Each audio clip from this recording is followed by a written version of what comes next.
During a routine rescue operation following a boat accident off the coast, the team noticed an enormous shadow lurking beneath the waves near the wreckage.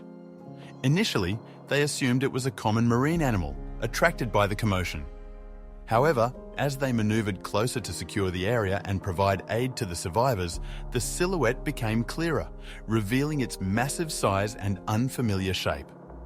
The rescue team exchanged nervous glances. Their training had not prepared them for an encounter of this nature.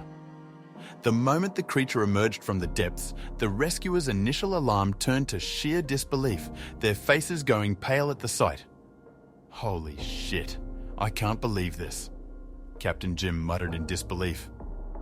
He stood with his radio in hand, his eyes fixed on the water, frozen in place while the creature slowly floated past them.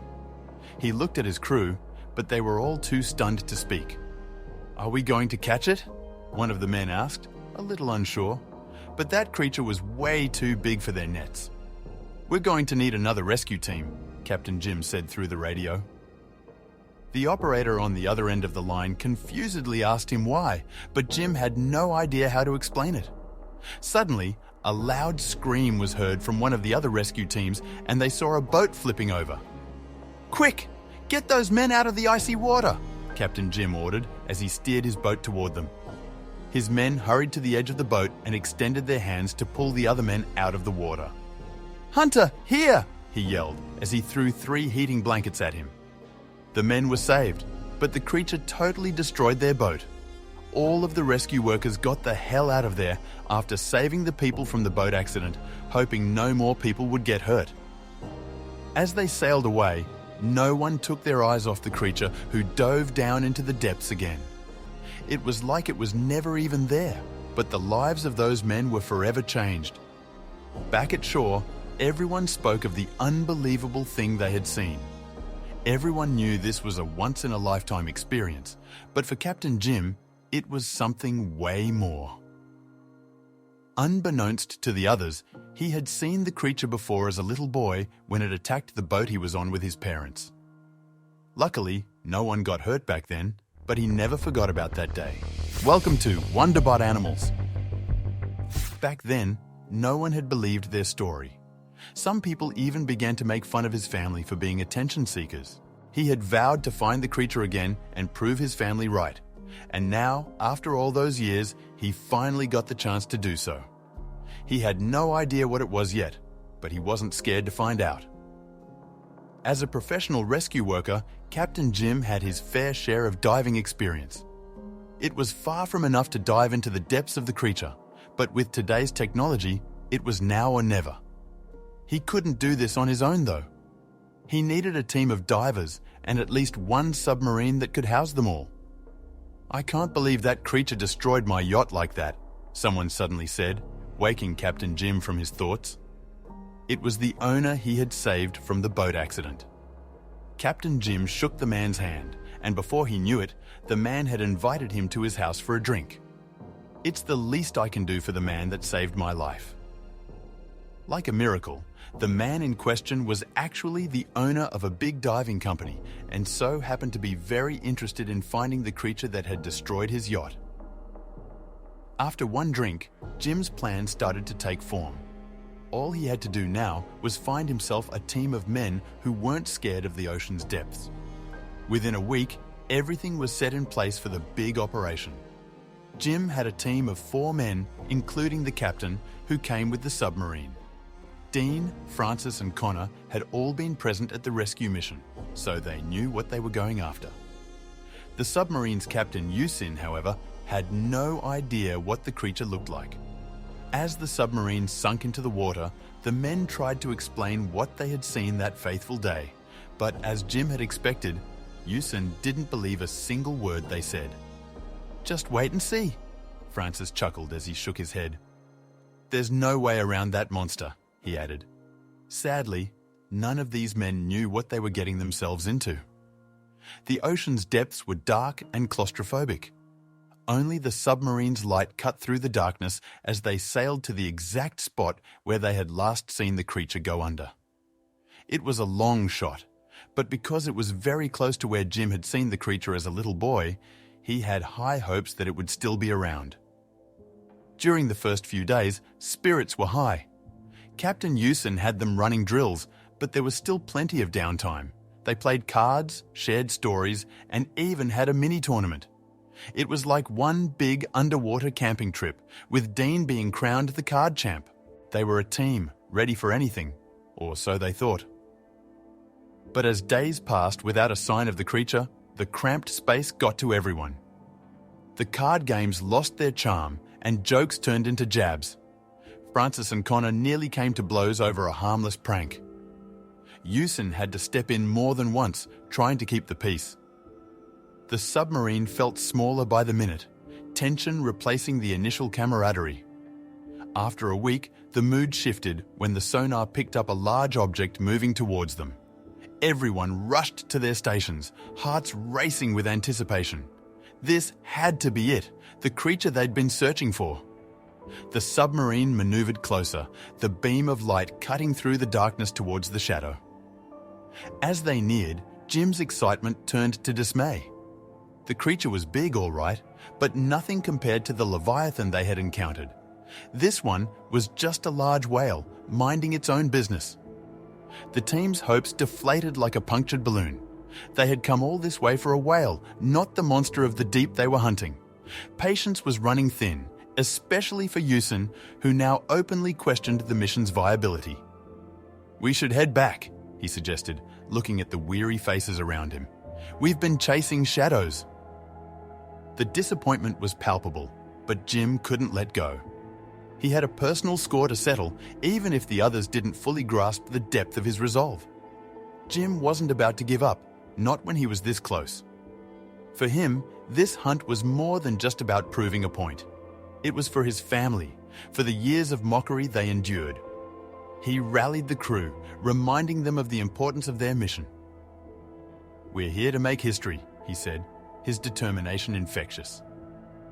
The crew felt it, a renewed sense of purpose lighting their faces. Even as they pushed forward, Jim pondered what would come next. Catching a glimpse of the creature was one thing, but what then? It wasn't like they could just haul it up to the surface. "We need proof," he decided.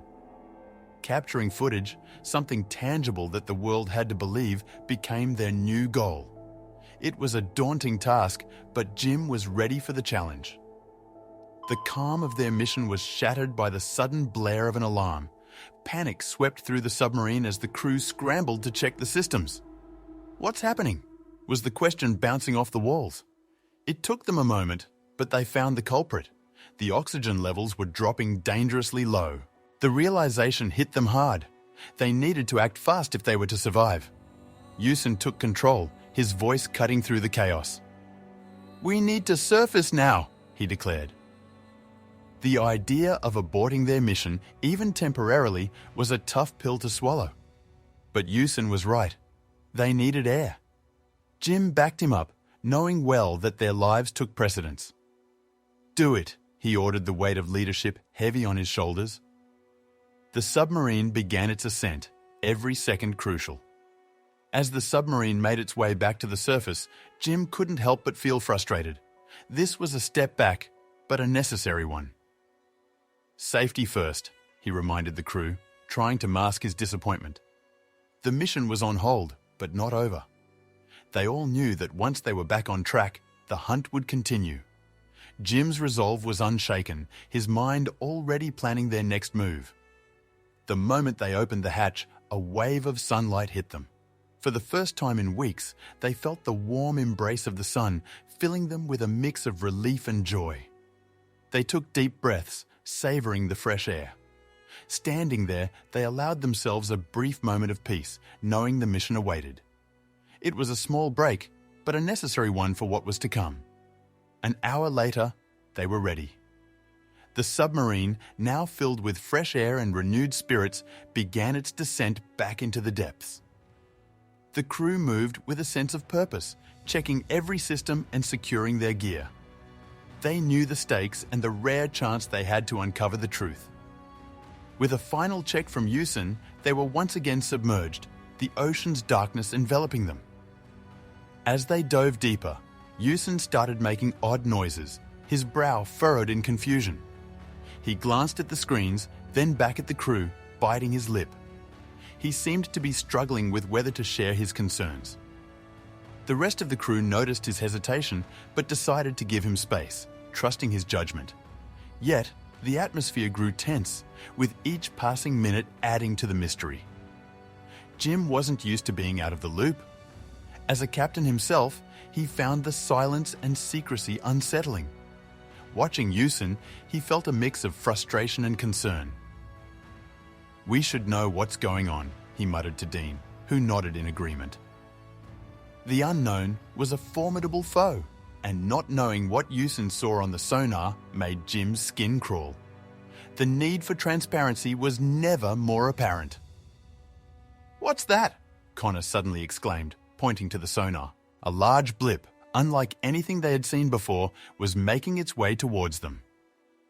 The crew gathered around, eyes wide with anticipation. This could be it, the moment they had all been waiting for.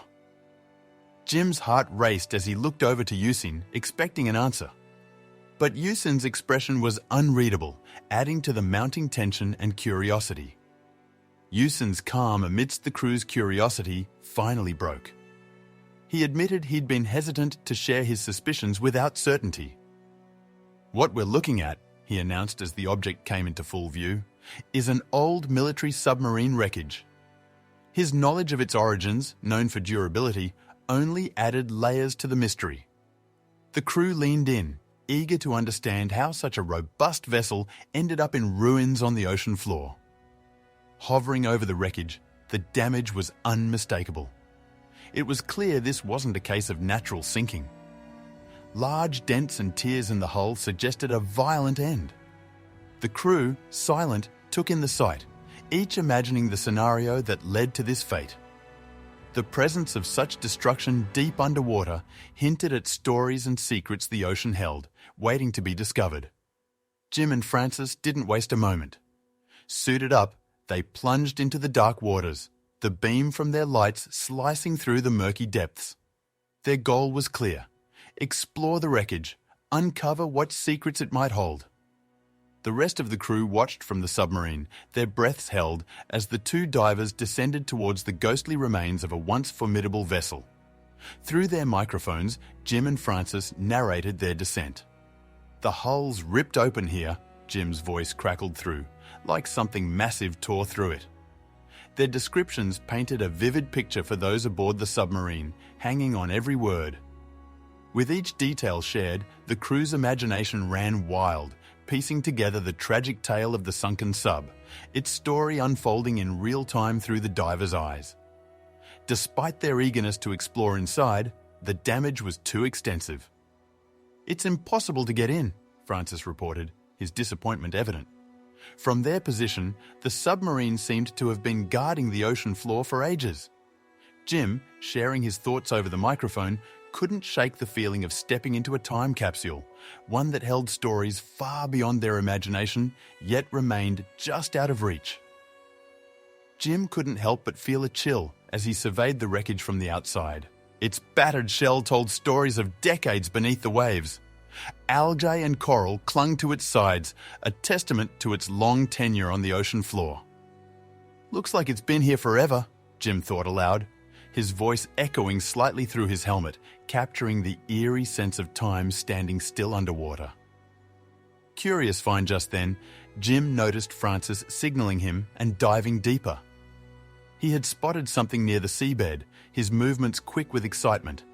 Jim watched as Francis approached an object partly buried under the sand. It was clear that whatever had caught Francis's eye was significant enough to warrant a closer look. Jim felt a surge of curiosity, wondering what hidden secrets lay in wait. Suddenly, Yusin's voice, laced with urgency, broke through the calm. "You need to return now," he commanded. The stress in his voice was palpable, a stark contrast to the silent depths surrounding Jim. Confused by the sudden order, Jim hesitated, glancing around in search of Francis. What could have made Yusin sound so alarmed? Jim's heart raced as he looked for Francis, but there was no sign of him. Could he have already headed back? Jim pondered, scanning the murky water. The visibility was limited, and every shadow seemed to play tricks on his eyes. Usen's voice came through again, more insistent this time, but Jim couldn't shake the feeling that something was wrong. Where had Francis gone? As Jim began swimming towards the submarine, a movement caught his eye. Turning, he saw Francis, not far off, seemingly frozen in place. And then he saw why. A massive shark circled him, its size dwarfing Francis. Jim's mind raced. The situation was dire, and with Usen's commands echoing in his helmet, he knew he had to act fast to save his teammate from the looming threat. Caught between fear and duty, Jim's mind raced. He remembered the emergency torch attached to his belt, a possible deterrent for the shark. As he prepared to switch it on, a sudden realization hit him. The creature could be lurking nearby, and the light might attract unwanted attention. But before he could act, the shark, as if sensing a greater threat, quickly disappeared into the dark waters, leaving Jim and Francis in stunned silence. With the shark gone, Jim reached out to Francis, who remained paralyzed with fear. Usen's frantic calls to return echoed in Jim's helmet, adding tension to the already electrifying situation. Jim's focus was on calming Francis, but the look of utter terror in his eyes was directed past Jim towards something unseen. The urgency in Usen's voice hinted at more than just concern for their safety. Slowly, Jim rotated to face whatever had caught Francis's gaze. There, looming close to the submarine, was the colossal figure of the creature they had been searching for. Its immense size and the way it moved through the water with eerie grace sent shivers down Jim's spine. For a moment, everything else faded away. Their mission, the shark, and even the urgent calls from Usen. They were in the presence of a legend. Through their microphones, Jim and Francis exchanged hurried whispers. "What do we do now?" Francis's voice trembled slightly.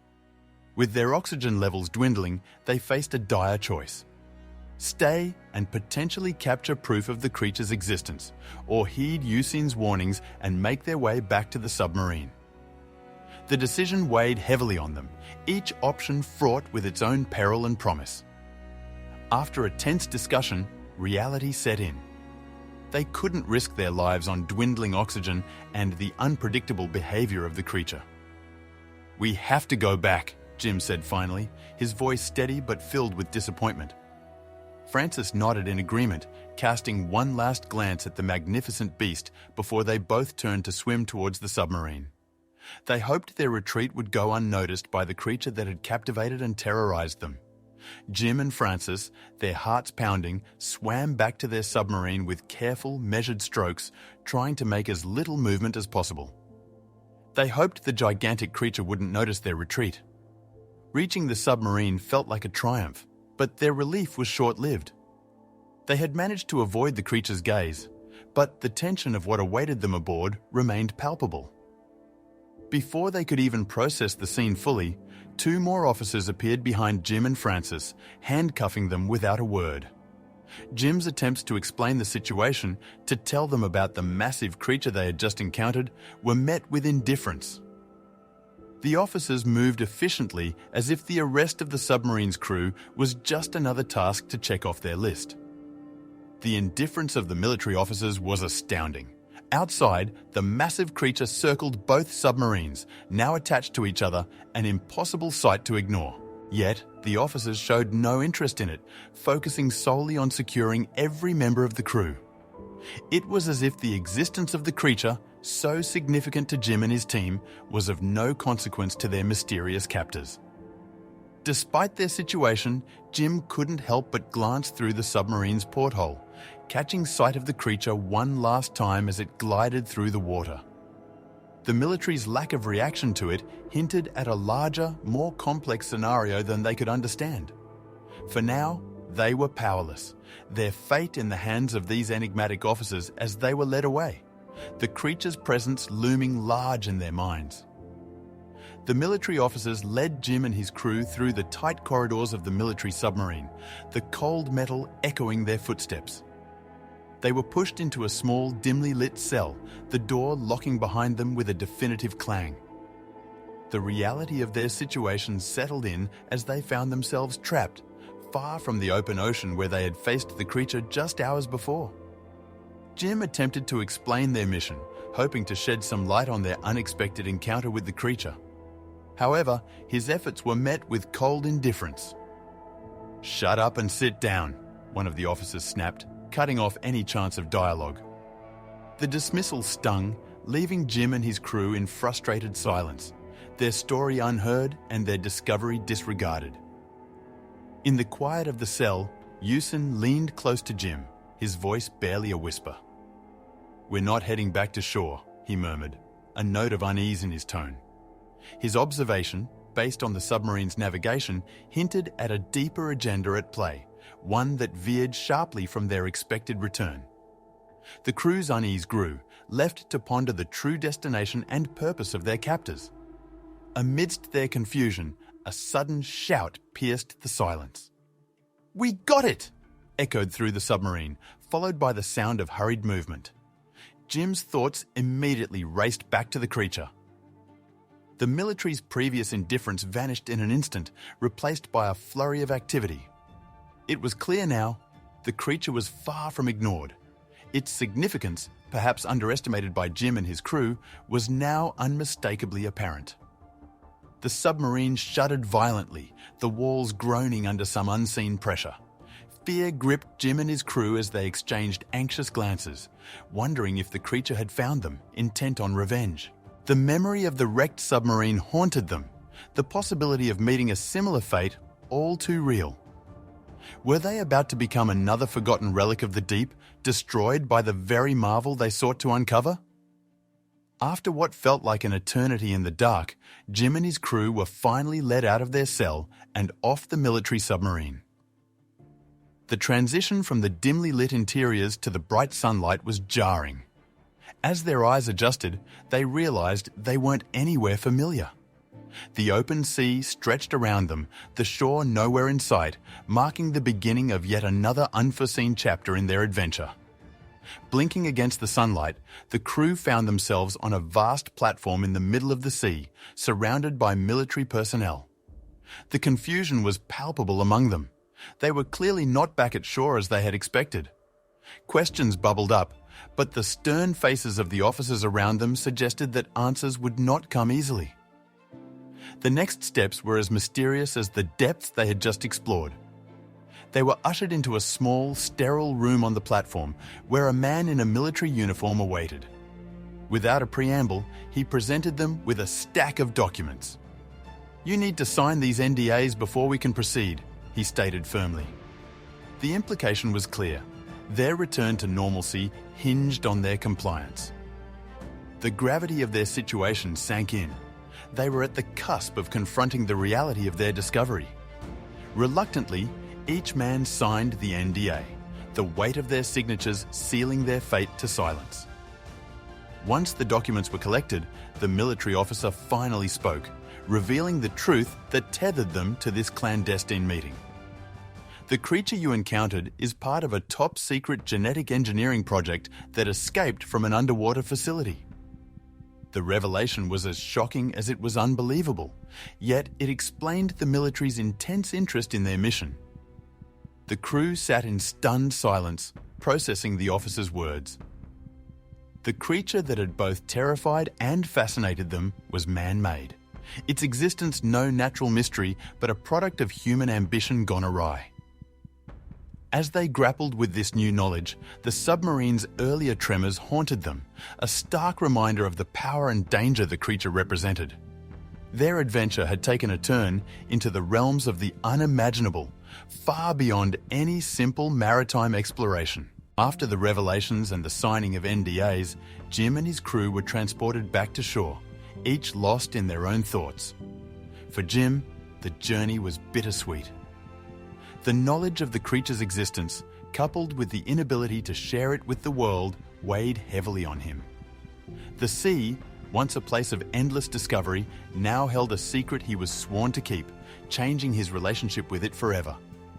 The experience under the sea and the subsequent encounter with the military altered the crew's outlook on life. They had come face to face with the unknown and grappled with forces beyond their control.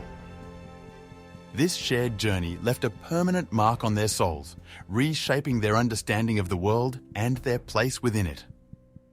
Their lives, intertwined by fate, were forever changed by the mysteries they had unearthed and the truths they were forced to conceal.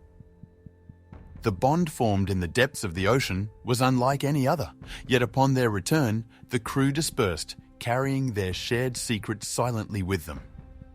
They never reconvened, each choosing solitude over the painful reminders of what they had experienced together. The memory of their ordeal lingered as a silent acknowledgement of the journey they had shared and the incredible truth only they knew but could never speak of.